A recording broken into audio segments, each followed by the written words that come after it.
this Tuesday, a referendum is going to go before the people of Ohio, and they're going to vote on abortion. Now, the whole setup here is extremely deceptive, and it's deceptive by pro-abortion advocates. Pro-abortion advocates have actually put almost $40 million into Ohio, which is $12 million more than the pro-life side. And I want to read you the proposed amendment that pro-abortion advocates wrote to get the people of the Great Buckeye State to vote on. Okay, so they write, I want to read this, is really important because it shows the deception of pro-abortion advocates. So this is the proposed amendment to the state constitution of Ohio. It says Article 1, Section 22, the right to reproductive freedom.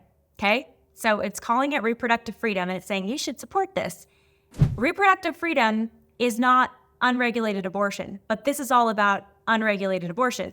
Reproductive freedom is about choosing to have children. It's about choosing to care for children. It's not about choosing to kill a child. In reproduction, a child has already come into existence. Reproductive freedom is before you've had that child. So abortion as reproductive freedom is already a misnomer and a lie, but this whole thing is set up as a lie. So it talks about the right to reproductive freedom. It says every individual has a right to make and carry out one's own reproductive decisions, including but not limited to. And then it lists some things that I agree with, like fertility treatment, continuing one's pregnancy, miscarriage care, and then it throws in there abortion. So it's basically saying, just like fertility treatment, you should be able to get an abortion. Just like being able to have a child, you should be able to kill a child. Not the same. Not even close. This is right away misleading people to try to paint these things as the same when they are not the same. Also, it's fear-mongering because it's indicating that if you don't vote yes on this amendment, then you're not going to have access to fertility treatment. Then you're not going to have access to miscarriage care. Then you're not going to be able to continue your own pregnancy. That you need this law, this Proposition 1, you need this law in order to have those things. It's a lie. This is really a Trojan horse for unfettered abortion. It goes on to say that the state shall not directly or indirectly burden, penalize, etc., an individual's voluntary exercise of this right. So it's already calling killing a child in the womb a right.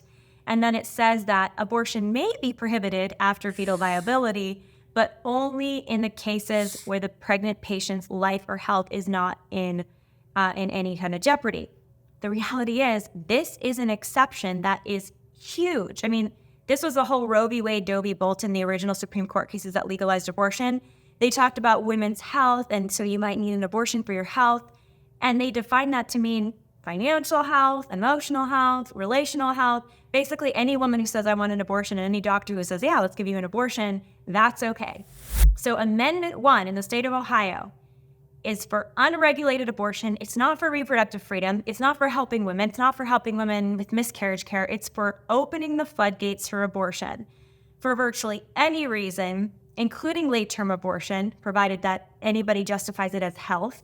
And it will abolish existing protections in Ohio, like the heartbeat law, which protects babies whose hearts are beating.